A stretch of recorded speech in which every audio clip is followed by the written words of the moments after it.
नमस्कार। उत्तराखंड में दिन भर क्या क्या हुआ है ये सब आज आपको बताएंगे इस एपिसोड में। तो आज पहली जो खबर है वो पहली खबर मौसम से जुड़ी हुई है। उत्तराखंड में 48 घंटे का भारी बारिश और बर्फबारी का अलर्ट जारी हुआ है। जो उच्च हिमालय क्षेत्र है वहाँ पर बर्फबारी होगी और जो अन्य क्षेत्र है वहाँ ओलावृष्टि की भी संभावना जताई जा रही है। मौसम विज्ञान द्वारा बताया गया है कि 48 घंटे तक भारी बारिश का जो है वो अलर्ट जारी है। तो अगली खबर जो जुड़ी है वो जुड़ी है चार धाम यात्रा से। जैसे ही चारों धामों के कपाट खुलने की तिथि घोषित हुई उसके बाद शासन प्रशासन भी सजग हो गया है। चारधाम यात्रा के मद्देनजर कैबिनेट मंत्री सतपाल महाराज ने लोक निर्माण विभाग के सभी अधिकारियों और जिलाधिकारियों को निर्देश दिए कि जहां जहां सड़क धंस रही है और भूस्खलन की शिकायत मिल रही है उनकी रोकथाम के साथ साथ समय पर सरकार को भी अवगत कराएं।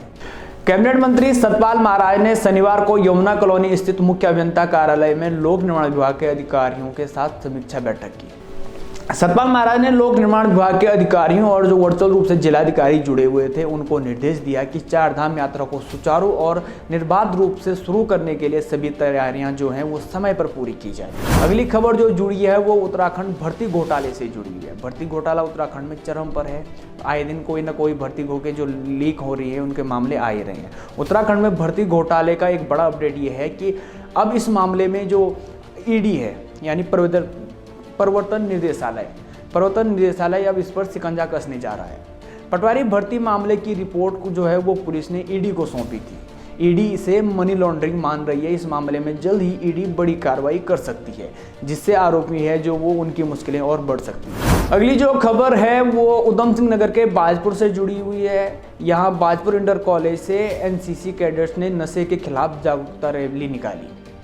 नशे का इन दिनों खूब चलन है। प्रदेश में हर युवा इसकी गिरफ्त में आ रहा है और समय समय पर जो है नशा मुक्ति के लिए भी जो रैली और जो नए प्रयास किए जा रहे हैं। इसी दौरान रैली का शुभारंभ बाजपुर एसडीएम राकेश चंद तिवारी और सीईओ भूपेंद्र सिंह भंडारी ने हरी झंडी दिखाकर किया। नशे की बढ़ती प्रवृत्ति को देखते हुए आज इंटर कॉलेज बाजपुर से ये नशा मुक्ति के संबंध में जो हमारे राष्ट्रीय सेवा योजना के छात्र हैं और यहाँ जो अध्यापक गण हैं एक रैली निकाली गई जिसमें मैं सीईओ साहब और विद्यालय के प्रबंधक एवं अन्य जो जागरूक लोग हैं वो शामिल हुए हैं।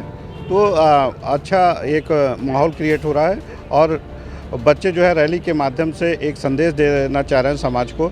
और हम लोगों की मुहिम है कि जो समाज में ये नशे की विकृतियाँ फैल रही हैं तेज़ी से, जो अपने को लोग नहीं पहचान पा रहे हैं और अपने दिनचर्या में नशे को शामिल कर लिए हैं, जिससे उनके परिवार की जो आर्थिक स्थिति है वो भी खत्म हो रही है और परिवार में कलह भी बढ़ रही है। तो उसको उन्मूलन के लिए जन जागरूकता अभियान के तहत आज ये रैली बाजपुर शहर में निकाली जा रही है और उससे एक मैसेज दिया जा रहा है कि नशा जीवन का आधार नहीं है, नशे के बिना भी जीवन चल सकता है। और सबसे मैं अपील भी करता हूँ, आह्वान भी करता हूँ कि नशे से दूर रहें, जितना हो सकते इसको अवॉइड करें, अच्छी चीज़ों का सेवन करें जिससे आप स्वस्थ रहें और अपने परिवार का अपने समाज का भला करें जिससे हमारे देश की तरक्की हो। अगली जो खबर है वो है जघन्य हत्याकांड यानी कि अंकिता भंडारी हत्याकांड से जुड़ी हुई है।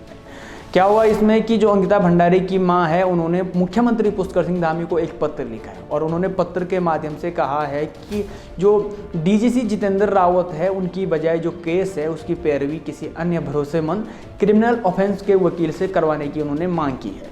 दरअसल सरकार द्वारा हाईकोर्ट के निर्देश के बाद डीजीसी जितेंद्र रावत को इस केस की पैरवी के लिए विशेष लोक अभियोजक नियुक्त किया गया था, लेकिन अंकिता भंडारी के परिजन इस केस की पैरवी जितेंद्र रावत के बजाय अन्य वकील से करवाना चाह रहे हैं। ऐसे में मजबूत पैरवी के लिए वकील बदलने की मांग अंकिता की मां ने सीएम से की है।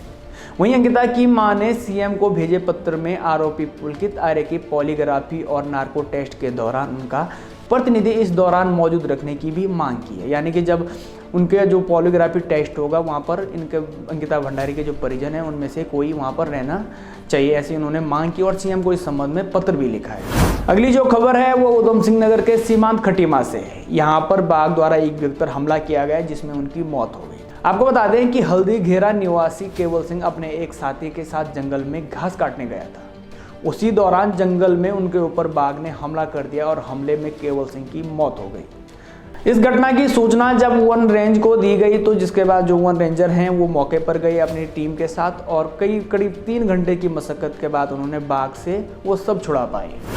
अगली जो खबर है वो जुड़ी है हल्द्वानी के बनभूलपुरा से, जो अभी हाल ही में चर्चाओं में भी था कि यहाँ पर अतिक्रमण हटाने को लेकर रेलवे कार्रवाई करने जा रहा था। हालांकि इस पर अभी रोक थी। तो इसमें क्या हुआ कि हल्द्वानी के बनभूलपुरा रेलवे की जमीन को लेकर सीमांकन अब शुरू हो गया है। आज यानी कि 29 जनवरी को जिला प्रशासन और रेलवे पुलिस वन विभाग की टीम के साथ मौके पर पहुंचे। इस दौरान वहां लोगों की भीड़ भी जमा हो गई। मौके पर पुलिस ने लोगों को दूर कर सीमांकन का कार्य शुरू कराया। इसके बाद सबसे पहले गौला पार को जाने वाली रेलवे फाटक के पास सीमांकन का कार्य शुरू किया गया। इस दौरान कई जनप्रतिनिधि भी मौके पर पहुंच गए। सीमांकन कार्य में किसी तरह का अवरोध ना हो, इसके लिए पुलिस की टीम पूरी तरह से मुस्तैद रही। आपको बता दूं कि नैनीताल हाई कोर्ट के आदेश के बाद बनभूलपुरा से अतिक्रमण हटाने की कार्रवाई शुरू हुई थी, लेकिन मामला सुप्रीम कोर्ट में पहुंचने के बाद फिलहाल जो अगली सुनवाई होनी है इस मामले पे वो होगी 27 फरवरी को। तो आगे बढ़ते हैं खबर में, और जो खबर है अगली वो डोईवाला से जुड़ी है। डोईवाला में जो जंगली जानवर है उनका आतंक देखने को मिल रहा है। अब ये आतंक सिर्फ डोईवाला में नहीं है, बल्कि पहाड़ों के जो किसान हैं वो भी इन जंगली जानवरों से काफ़ी परेशान हैं।